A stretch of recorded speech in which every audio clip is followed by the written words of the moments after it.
Okay, so today we're diving into something I find absolutely fascinating. We're looking at a single broadcast that somehow gives us two totally different portraits of two public figures, one right after the other. We're going to see how a show can go from a really heartfelt tribute to, well, an analysis of some pretty controversial political humor. Let's get into it. And this is really the big question, right? How on earth does a show make a turn like that? It's such a whiplash of a transition. So we're going to look at the structure, the tone, and really try to figure out what this crazy contrast tells us about this one-of-a-kind broadcast. All right, so the broadcast starts off, and man, it's heavy. The host thinks that his friend, the one and only Chuck Norris, has just passed away.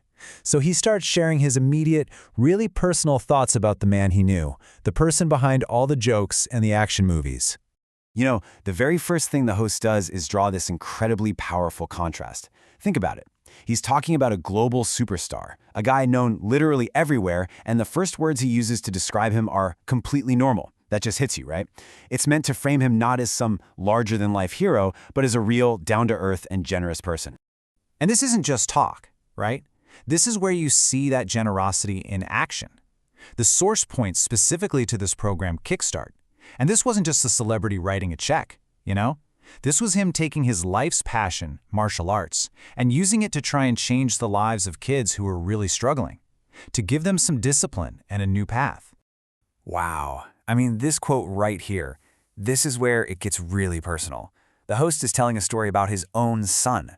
Chuck Norris didn't just give some vague advice, he got directly involved. He saw a kid who was having a tough time, saw something special in him, and just stepped in himself. It's a story that perfectly shows that hands-on, deeply caring person the host was trying to describe. Okay, so after that really serious, heartfelt tribute, the tone does a complete 180. The host starts talking about something we all know, the famous Chuck Norris facts. You know, those larger-than-life memes that just took over the internet. And get this, this is a perfect example they shared, right after the host had heard the false news about his death. It just perfectly captures the whole vibe of the jokes, right? This idea that he's this invincible, godlike figure. It's the total opposite of the completely normal guy we were just hearing about. So you might be wondering, where did these jokes even come from? Well, the host shares this inside story he got straight from Norris. At first, his wife Gina was actually pretty concerned and wanted them to stop. But then their son pointed out something amazing. The jokes were actually making his dad more popular. So they went from being worried to just totally embracing it all. It just shows you they have a great sense of humor about his whole public image. And now, the pivot. Seriously, it's like someone flipped a switch. With no warning, the broadcast just completely changes gears. We go from talking about the life of Chuck Norris straight into a deep dive analysis of what the source calls Donald Trump's very unique style of comedy. So, the first piece of evidence the source uses to build its case is this specific moment. You've got Donald Trump standing next to the Prime Minister of Japan. A reporter asks a pretty serious question about why the U.S. didn't give its allies a heads up before a military strike on Iran. The whole setup is very serious, very geopolitical. And this is the response.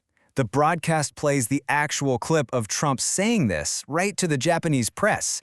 It's a hugely controversial, historical joke dropped into the middle of a diplomatic meeting. The source presents this as Exhibit A for his style of humor. So what's the host's take on a line like that? How do you even analyze it? Well, he comes right out and calls it trolling.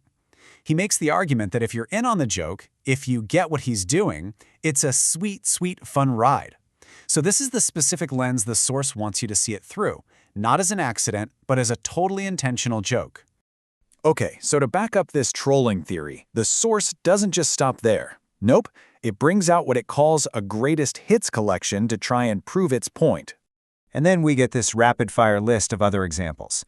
There's the time he joked with Turkey's President Erdogan about rigged elections, or asked the Syrian president about how many wives he has, and of course, his nickname for Kim Jong-un. The point this source is making is that these aren't just one-offs. They're all part of a very consistent pattern. And to cap it all off, the source brings it all back to the room, to the people who were actually there.